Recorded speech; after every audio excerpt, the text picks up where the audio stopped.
Hello दोस्तों, नमस्कार, प्रणाम आप लोगों को, राधे राधे।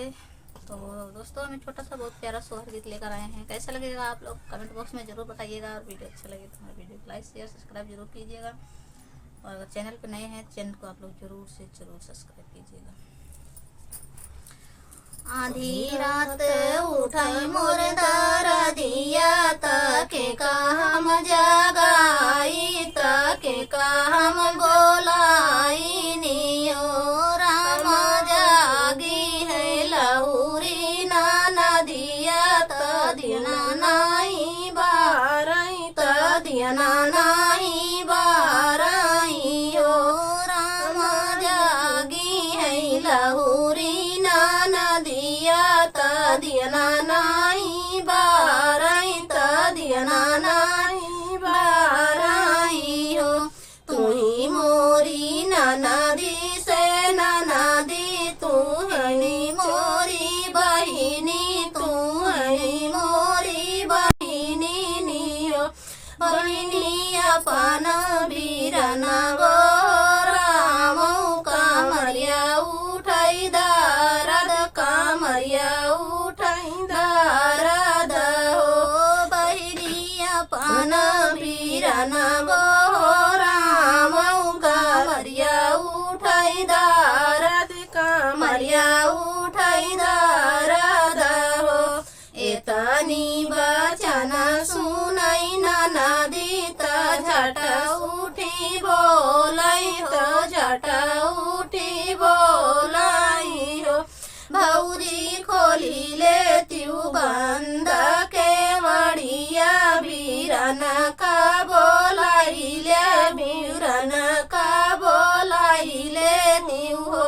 भौजी नहीं तोरे सासू जी करनो करना भैया का चेरिया ना भैया का चेरिया यो। भौजी नहीं तोरे सासू जी करनो करना भैया का चेरिया ना भैया का चेरिया यो। भौजी नहीं तोरे डोला संग आए हमाई काहे अड़ायू हमाई काहे अड़ायू।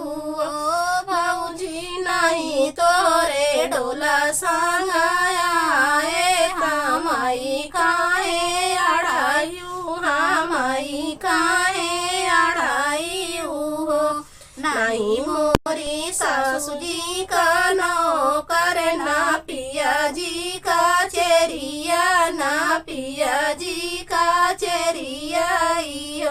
ननदी नहीं मोरे डोला पीछे आयु ना नदिया जानी अड़ाए ना नदिया जानी अड़ाए यो।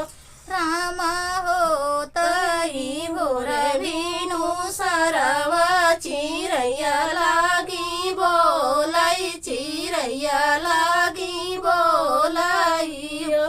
सासू कवन कवन घराली प्यऊ कवन घरा देवी कवन घरा देवी हो।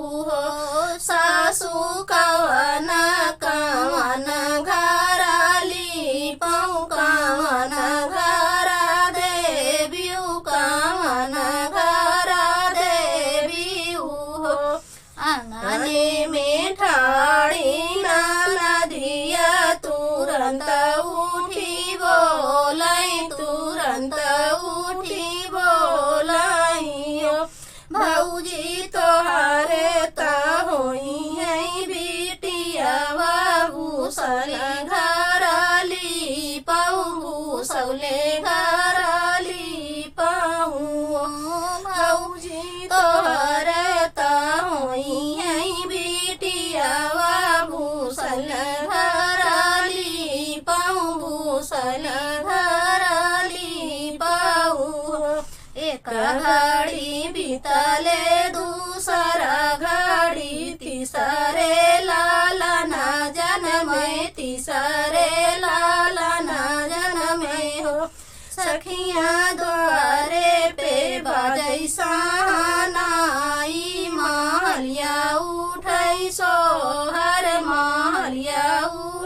सोहर सखियाँ दुआरे पे बजैसा नैया महलिया उठै सोहर